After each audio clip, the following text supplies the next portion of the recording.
پاکستان کے جوہری پروگرام میں کلیدی کردار کے حامل سائنسدان ڈاکٹر عبدل قدیر خان اسلام آباد میں وفات پا گئے ہیں اور ان کی نماز جنازہ فیصل مسجد کے احاطے میں ادا کر دی گئی ہے۔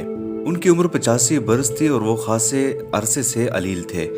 انہیں سرکاری اعزاز کے ساتھ اتوار کی شام H8 قبرستان میں سپرد خاک کیا جائے گا۔ وزیر داخلہ کی جانب سے جاری کردہ بیان میں بتایا گیا تھا کہ پہلے فیصل مسجد کے احاطے میں قبر تیار کی گئی تھی، تاہم اب ڈاکٹر عبدالقدیر خان کے اہل خانہ کی خواہش پر ان کی تدفین H8 کے قبرستان میں کرنے کا فیصلہ کیا گیا۔